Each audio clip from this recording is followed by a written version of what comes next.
का चैनल। अभी आप क्लास 11th में हो, बराबर है, और अभी ये साल तो आपने इतनी सारी न्यूज़ सुन ली है, मैम नीट सा पेपर खूब अवगढ़ होता, अभी पेपर डिफिकल्टी आएगा क्या, हम प्रिपेयर करें या नहीं, क्योंकि अब इतना सारा न्यूज़ हो गया है मार्केट में that we all are confuse कि अच्छा करें या नहीं करें। तो पहले बात बच्चों सिंपल है, पेपर अगर कोई भी पेपर है, ऐसा जरूरी नहीं है ना नीट का ही पेपर टफ आता है, एंट्रेंस एग्जाम, कॉम्पिटिटिव एग्जाम में, कोई भी एग्जाम में कभी कभी ऐसा थोड़ा डिफरेंट स्टंट हो सकता है। But I will tell you one thing बच्चों, ये बात समझ लो, अगर पेपर डिफिकल्ट आता है तो वो एक बच्चे के लिए डिफिकल्ट नहीं है ना, पेपर ही टफ है तो वो सिर्फ आपके लिए टफ नहीं है, वो पेपर टफ हर वो बच्चे के लिए है जो नीट के एग्जाम का प्रेपरेशन कर रहा है। एम आई राइट और नॉट?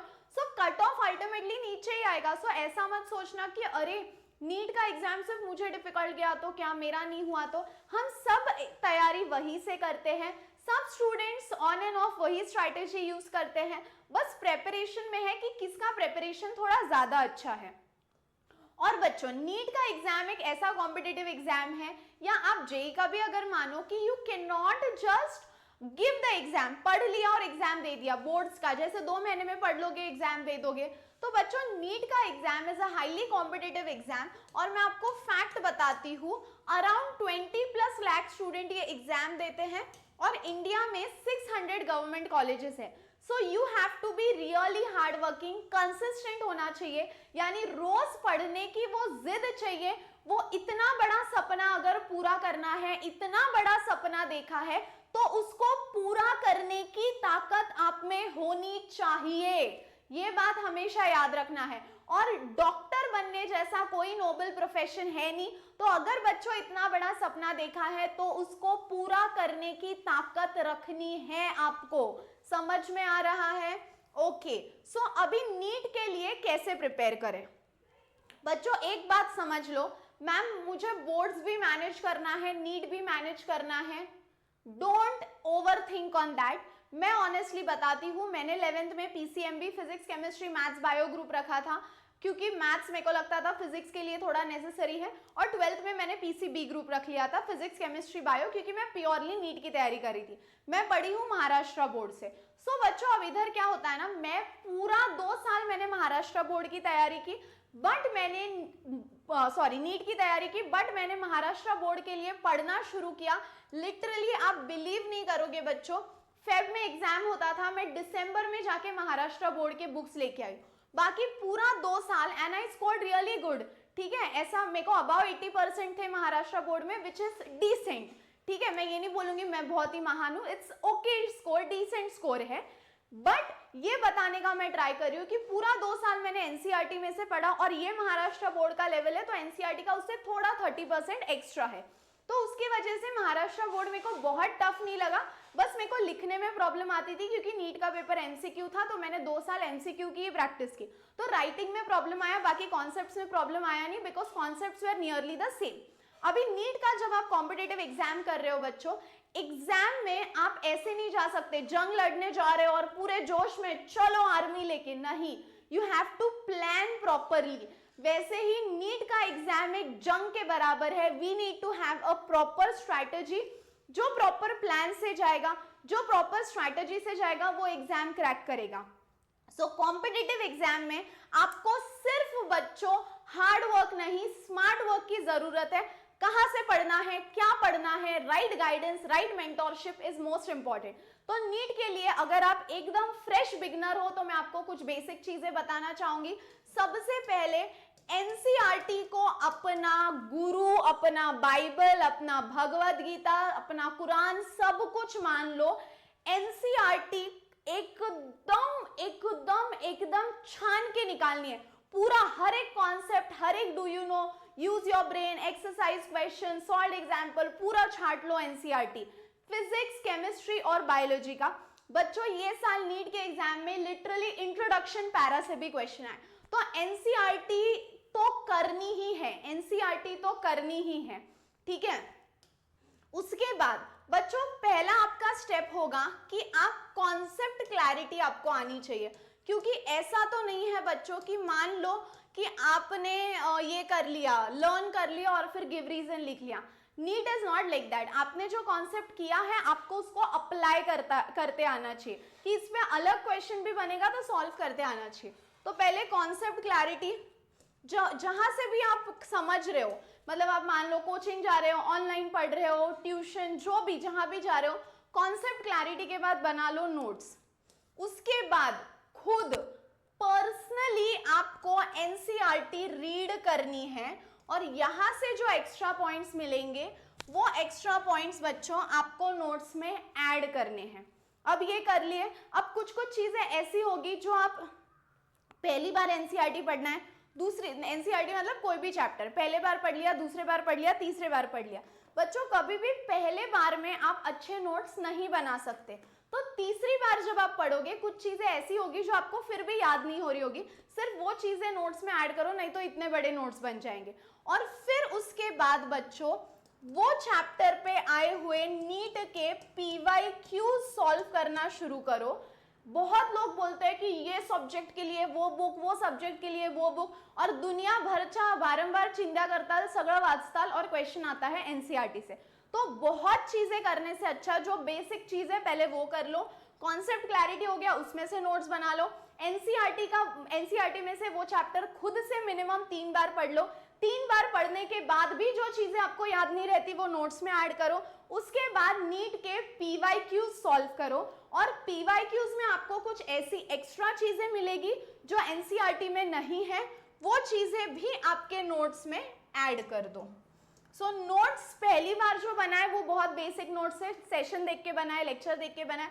उसके बाद एनसीईआरटी 3 बार पढ़ने के बाद जो याद नहीं हुआ वहां से नोट्स ऐड कर लिए, और फिर नीट के पीवाईक्यू पढ़ने के बाद जो एक्स्ट्रा चीजें मिली, जो एक्स्ट्रा क्वेश्चंस मिले वो वहां पे लगा लो। ठीक है, ये हो गई आपकी कुछ बेसिक चीजें। उसके बाद मिनिमम हर सब्जेक्ट के फिजिक्स, केमिस्ट्री, बायो, हर सब्जेक्ट के 5-5 आपके चैप्टर हो जाएंगे। तो उसके बाद हर सब्जेक्ट के बच्चों 5 चैप्टर्स होने के बाद एक फुल पोर्शन पेपर आपको सॉल्व करना है टाइमर लगाकर। मतलब एवरी मंथ आप 11th में हो, अभी शुरू कर रहे हो, पहले 2 महीना मतलब मान लो जून और जुलाई, पहले 2 महीना एक एक ही फुल पोर्शन पेपर सॉल्व करके देखो। बट अगस्त से सितंबर से हर महीना minimum 2 full portion paper solve करो। भले ही हो सकता है कि उसमें 2 ही चैप्टर हो, बट 45 क्वेश्चंस आप कैसे करोगे, कितने टाइम में करोगे, नेगेटिव मार्किंग कैसी होगी, ये सब पता होने के लिए, और जैसे नीट का थोड़ा लेवल बढ़ गया है तो आपको आपका प्रेपरेशन लेवल, बच्चे क्या करते थे फुल पोर्शन पेपर करते थे बट एग्जाम के 4 महीने पहले, बट अभी हम वो गलती नहीं करेंगे। हम स्टार्टिंग से फुल पोर्शन की आदत लगा देंगे। जून में करना है 1 पेपर, जुलाई में 1 करो, बट अगस्त से हर महीने में 2-2 पेपर करना शुरू करो, और फिर दिसंबर के बाद हम उसका फ्रीक्वेंसी और बढ़ा देंगे। सो बच्चों ये कुछ की पॉइंट्स है जो आपको याद रखने हैं। अब इसके लिए आई नो आप बोलोगे मैम ये तो आपने सुपरफिशियली बोला, अब हमको डिटेल्ड स्ट्रैटेजी बोलो। तो बच्चों उसके लिए एक चीज मैं आपको बोलना चाहूंगी कि वेदांतु की तरफ से फॉर 11th स्टैंडर्ड स्पेशली, और वो स्टूडेंट्स के डिमांड पे हुआ है, और स्पेशली महाराष्ट्र के बच्चों के लिए we have launched a Maurya batch for NEET. अब वो मौर्या बैच ऑफ नीट में हम क्या करेंगे, तो आपको उसमें तरह तरह की चीजें मिलेगी बच्चों। अब व्हेन आई से तरह तरह की चीजें, तो सबसे पहला बच्चों जब आप नीट की तैयारी करते हो तो you require the best teachers. ठीक है, you require the best teachers, और वो बेस्ट टीचर्स जो है बच्चों वो भी महाराष्ट्र के, और महाराष्ट्र क्या मैं तो बोलूंगी कोई भी टीचर आपके सामने ऐसा नहीं आता है, वो टीचर्स भी आपके सामने एग्जाम दे के आते हैं। So you need the teachers who are best master teachers, जो आपको सही तरीके से गाइडेंस कर सके, क्योंकि अगर आपको टीचर्स ने बच्चों सही तरीके से गाइडेंस किया तो ही आप एग्जाम में उसका आउटपुट ला पाओगे। सो इस बैच में पहले तो you have the best master teachers. उसके बाद सेकेंड इंपॉर्टेंट पॉइंट है कि पढ़ते पढ़ते कभी भी डाउट आ सकता है, रात में 3 बजे 2 बजे, तो वो डाउट सॉल्विंग आप एनी मोमेंट कर सकते हो। उसके बाद बच्चे हर सब्जेक्ट के लिए, फिजिक्स के लिए ये बुक, केमिस्ट्री 1 के लिए ये बुक, केमिस्ट्री 2 के लिए ये बुक, ऐसा सब कुछ होता है। बट ये मौर्या बैच में बच्चों आपको मिलेगा study material which is known as the Tattva books. उसमें फिजिक्स के हो, केमिस्ट्री के हो, बायो के हो, बेस्ट बुक्स में से कंटेंट लाया है और वो बुक स्लॉट्स बनाए हैं। वो बुक्स में जो एमसीक्यूज है, थ्योरी तो है ही, they are from base level to pro level. बच्चों आपके हर रोज 2 से 3 लेक्चर होते हैं 1.5 घंटे के। वो 1.5 घंटे के सेशन में टीचर्स आपको दिसंबर तक पूरा सिलेबस करवा देंगे। उसके साथ आपको ऐसे बुक्स मिलेंगे पूरे एमसीक्यूज के साथ, फिर उसके बाद शॉर्ट नोट्स मिलेंगे और कुछ ऐसे कार्ड्स मिलेंगे which are called as the QR cards, यानी क्विक रिविजन कार्ड्स। तो इसमें है ना हर एक चैप्टर, अब मान लो मैंने ये एक उठा लिया, ये तो पूरा इंडेक्स है, अब मैंने यहाँ से एक कार्ड उठा लिया विच इज एनवायरमेंट केमिस्ट्री का, तो यहाँ से आपको क्वेश्चंस पूछे जा सकते हैं। या एनवायरमेंट केमिस्ट्री तो नहीं लेंगे अपन, उससे अच्छा कोई और दूसरा टॉपिक ले लेंगे, रुको। हाँ देखो सारे एनवायरमेंट के ही निकल रहे हैं, ये ले लिया। हाँ ये देखो, ये है आपका थर्मोडायनेमिक्स का। तो बच्चों इसमें ना हर चैप्टर का आपको शॉर्ट में फॉर्मूला लिस्ट रहेगा, छोटे छोटे डायग्राम्स रहेंगे। तो एग्जाम के एक दिन पहले पढ़ाई कैसे करें, इसके लिए ये क्विक रिवीजन कार्ड्स भी मिलेंगे। और सबसे इंपॉर्टेंट है बच्चों, आप जब प्रेपरेशन करते हो ना, तो प्रेपरेशन में आप खो जाते हो, क्योंकि किसी का एक सब्जेक्ट स्ट्रांग है, किसी का एक सब्जेक्ट वीक है। तो एक प्लानिंग जो एक के लिए काम करे जरूरी नहीं है वो सब के लिए काम करेगी। So for that you will get बिल्कुल एग्जैक्ट गाइडेंस, आप डाउट सॉल्विंग कर सकते हो। टीचर्स से आप चैट में भी डाउट पूछोगे तो टीचर्स आपको वहां डाउट्स बता सकते हैं। सो आई थिंक हर वो बच्चा जो 11th नीट का प्रेपरेशन कर रहा है उसके लिए ये Maurya batch is going to be very helpful. ये मौर्या बैच में क्या क्या फीचर्स हैं ये मैंने एग्जैक्टली एक और वीडियो में बताया है, बट मैं यहाँ पे फिर से बोलना चाहूंगी बच्चों, अगर आप नीट की तैयारी कर रहे हो तो अभी ऐसा नहीं है कि बस पढ़ो और चले जाओ, आपको राइट गाइडेंस की जरूरत है। And I think Maurya batch will be that stop for you, जहाँ पे आपको कंप्लीट गाइडेंस मिलेगा। And we are launching this batch, it is a 1 year course, मतलब 11th के लिए, फिर हम 12th के लिए बढ़ाएंगे। दिस वी आर लॉन्चिंग, मतलब बैच शुरू हो रहा है ऑन 24th ऑफ मे बच्चों, ठीक है।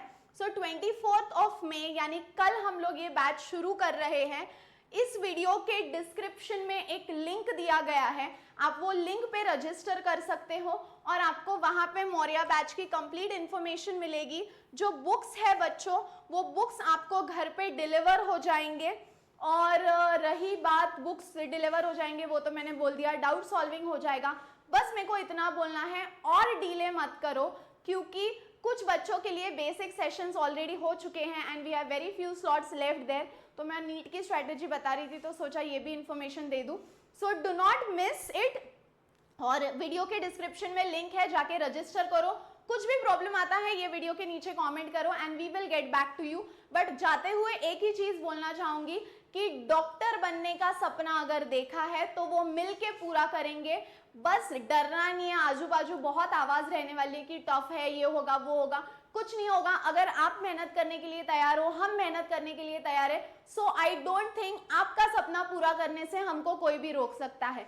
So give it your best और करके रहेंगे। Batch starting from 24th of May, link is in the description box, register करो। ये बैच में मैं खुद भी पढ़ा रही हूँ, सो मिलेंगे बैच में। चलो bye bye bye, good luck, खुश रहो, बी पॉजिटिव, हंसते रहो, बाय, गुड लक।